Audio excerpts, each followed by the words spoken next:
কল্পতরু উৎসব সবচেয়ে বড় কথা কি জানেন? কল্পতরু, তরু মানে একটা বৃক্ষ, কল্পনীয় আশ্চর্য ধরনের সেটা জিনিস। সেই জিনিসটা কি জানেন তো?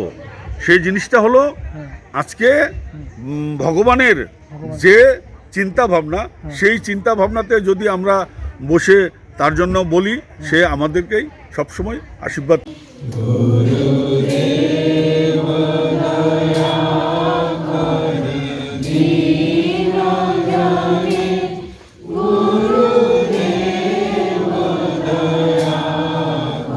কেমন হয়েছে প্রসাদ? সুন্দর হয়েছে। সুন্দর না? ঠাকুরবাড়ির প্রসাদ খারাপ হলে চলবে কি? হয়তো ভালো প্রসাদ হতেই হবে, এটা নিয়ম। হয়, নিয়ম হয় হয় হয়। নমস্কাৰ বন্ধুসকল, মোৰ নতুন ভিডিঅ'লৈ আপোনালোকৰ ওচৰলৈ স্বাগতম জনাইছোঁ। মই এতিয়া আহিছোঁ কোৰালভাঙা ৰামকৃষ্ণ মিছন। ইয়াতে আজি কলপুত্ৰ উৎসৱ আৰু নতুন বছৰ একেলগে ধুনীয়াকৈ পালন কৰা হ'ব।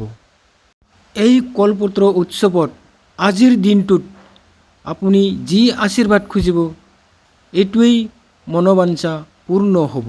কিন্তু আমি ঠাকুৰৰ ওচৰত কি আশীৰ্বাদ খুজিম? ধন সম্পত্তি না টাকা পইচা? আশীৰ্বাদটো লোৱাৰ আগতে আমি সকলোৱে জানি লোৱাটো উচিত। মহেন্দ্ৰগঞ্জৰ পৰা এজন দাদা আহিছে, ঠাকুৰৰ পৰম ভক্ত। আজিৰ কলপুত্ৰ উৎসৱৰ বিষয়ে কিছুমান কথা জানি লওঁ। ওম স্থাপকচ্চ ধর্মস্য সর্বধর্মস্বরূপিণে অবতার বরিষ্ঠায় রামকৃষ্ণায় বিরাজ বিবেকানন্দ সুরয় সচিত সুখ স্বরূপায় স্বামিনে তাপহারিণে। আজ কল্পতরু দিন। হয়। এই কল্পতরুতেই ঠাকুর নিজে কল্পতরু হয়ে পৃথিবীর সকলকেই আশীর্বাদ করেছেন। তিনি বড় অসুস্থ ছিলেন। অসুস্থ থাকাকালীন তো তার শরীর চলে না, কিন্তু দুঃখের বিষয় ঠাকুর কিভাবে তার সেই দিনটাকে কিভাবে মনে করে ভক্তদের জন্য, অনেক ভক্ত আম গাছের নিচে বসে আছেন প্রায় 25-30 জন, তাদেরকে দেখতে পেরে উনি তার নিজের ক্ষমতা এবং নিজের ঐশ্বর্য দিয়ে আজকে উপরের তালা থেকে নিচের তালায় সুন্দর করে এসে আস্তে আস্তে তাদের কাছে আসেন। তাদের কাছে এসে সকলকেই দেখছে, সকলেই ঠাকুরকে প্রণাম করছে। প্রণাম করার পর গিরিশ ছিল, আপনার রামবাবু ছিল, তারপরে অতুল ছিল, অনেকেই ছিল। তারা তাদের সামনে ঠাকুর এসে দাঁড়িয়েছে, তারা দেখে সকলেই খুশি হয়েছে। ঠাকুর বলছে গিরিশ ঘোষকে, গিরিশ তুই কি দেখলি আমার ভিতরে, যে আজকে তুই আমার নামে কাগজে পত্রে সব জায়গায় সুন্দর করে বলছিস আমি অবতার, আমি ভগবান, এটা কি করে তুই বুঝলি? তখন ঠাকুরের সামনে নতজানু হয়ে গিরিশ ঘোষ প্রণাম করে উপরের দিকে তাকিয়ে বলল যে ঠাকুর, তোমার ভিতরে আমি আজকে ব্রহ্মা, বিষ্ণু, মহেশ্বর, শিব, কালী, সকলকেই, নারায়ণ, সকলকেই আমি দেখতে পাচ্ছি। তাই আজ আমি জানতে পারলাম আপনি ভগবান, তাই আমি সকলের কাছে বলে বেড়াচ্ছি। এই বলে অস্ত্র বিগলিত ধারায় গিরিশ ঘোষ ঠাকুরকে প্রণাম করে দাঁড়িয়ে পড়ল। দাঁড়ার পর ঠাকুর বলল যে আজ তোদের একটা শুভ দিন, এই শুভ দিনে আমি তোদের কাছে আশীর্বাদ করলাম সকলের চৈতন্য হোক। চৈতন্য হোক, কি চৈতন্য হবে? চৈতন্য সেটাই হবে আজকে আমাদের ভিতরে যে জীবাত্মা রয়েছে, সেই জীবাত্মাকে সুন্দর করে জাগরূক করা পারি, তাহলে আমার হৃদয়, আমার যে মন, আধ্যাত্মিক জীবনের যে জীবাত্মা, সে সুন্দর করে কি হবে জানেন? জাগ্রত হবে। যখনই জাগ্রত হবে তখন আমি ঠাকুরকে নিজে সুন্দর করে বুঝতে পারবো এবং জানতে পারবো। আমার ঠাকুর সশরীরে এখনও আমাদের মন্দিরে রয়েছে। মা স্বামীজি এখনও সশরীরে মন্দিরে রয়েছে, আমাদের হৃদয়ে রয়েছে। স্বামীজি সশরীরে মন্দিরে রয়েছে, আমাদের হৃদয়ে রয়েছে। তাই আজ আমরা সকলেই আনন্দিত এবং খুশি এই দিনটাকে সুন্দর সুচারুরূপে পালন করতে পারার জন্য। তাই আপনাদের কাছে সকলকেই অনুরোধ করব, এই দিনটাতে সকলেই বসে সুন্দর করে 10 থেকে 15 মিনিট বসে জপ করবেন। জপ করলে আপনাদের মন শুদ্ধ হবে। যখনই মন শুদ্ধ হবে তখনই আপনারা ঠাকুরের সেবায় নিয়োজিত হতে পারবেন। ঠাকুরের কাছে আগাইতে পারবেন, ঠাকুরের কাছে বসতে পারবেন, ঠাকুরকে জানতে পারবেন, বুঝতে পারবেন। কারণ ঠাকুরকে জানা তো কঠিন ব্যাপার না, খুব সহজ, কিন্তু খালি শুধু তাকে মনে প্রাণে ডাকতে হবে। যদি আমরা মনে প্রাণে ঠাকুরকে ডাকতে পারি তাহলেই আমাদের জীবনের সম্পূর্ণ আধ্যাত্মিক উন্নতি হবে এবং আমাদের এই জীবাত্মা পরমাত্মার সঙ্গে মিলন হবে। তাহলে আমাদের আর এই যাওয়া আসা যেটা, সেই যাওয়া আসা আর থাকবে না। তাই আমি সকলকেই অনুরোধ করছি, ঠাকুর তুমি সকলকে আশীর্বাদ করো, সকলের যেন চৈতন্য হয় এবং সকলের যেন মঙ্গল হয়। ধন্যবাদ। এই দাদা থেকে আজকে কল্পতরু উৎসৱটা জানিব পাৰি বহুত ভাল লাগিল।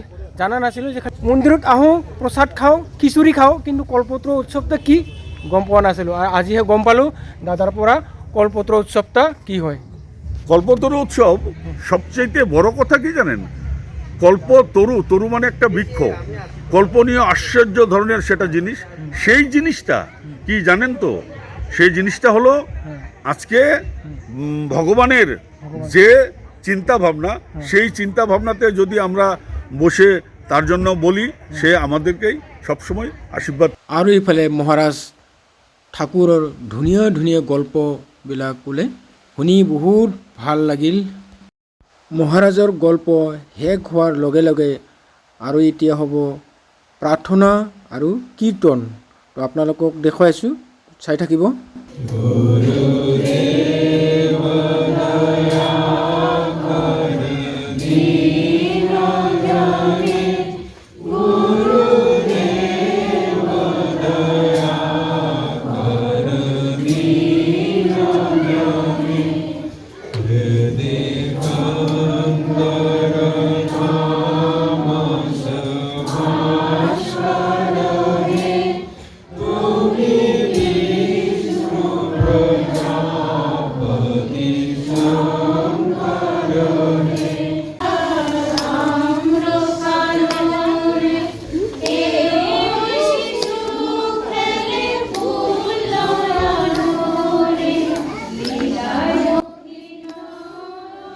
প্ৰাৰ্থনা কীৰ্তন শেষ হোৱাৰ লগে লগে ইফালে প্ৰসাদ বিতৰণ। মানুহবিলাকে কোনোবা বহি খাই আছে, কোনোবা থিয় হৈ খাই আছে, কিন্তু মহাপ্ৰসাদৰ টেষ্টটোই আলাদা। আৰু মহাপ্ৰসাদ পাবলৈ হ'লে তাৰ ভাগ্যও থাকিব লাগিব। ক'ত ঠিক আছে দাদা? গাৰোবৰা থেকে। ও আপনারা সব গাৰোবদার না? কীরকম হয়েছে প্রসাদ? ভালো হয়েছে। আবু খিচুড়ি খায় কিনকা হচ্ছে প্রসাদ দিল? ভালো হয়েছে, মজা হচ্ছে না? কিরকম হয়েছে বুড়ি প্রসাদ? খুব ভালো হয়েছে না? আর এই যে আমার নাতি, হ্যাঁ খিচুড়ি খাইতেছি, খাও খাও খাও খাও খাও। ভাই কেমন আছে খিচুড়ি? বঢ়িয়া, ভালো হয়েছে না? খাও। কি দাদা খাইতেছেন প্রসাদ? ঠাকুরের প্রসাদ হয়, একটু খাইলেই হ্যাঁ সন্তুষ্ট। সন্তুষ্ট না? সবাই মিলে আনন্দ ফুর্তি করছে। হ্যাঁ হ্যাঁ ঠাকুর সবাই আমাদের মহারাজ ভক্তদের সঙ্গে সুন্দরভাবে একসাথে প্রসাদ খাইতেছেন, বেশ ভালো লাগছে। তো স্যার আপনি প্রসাদ খান নাই?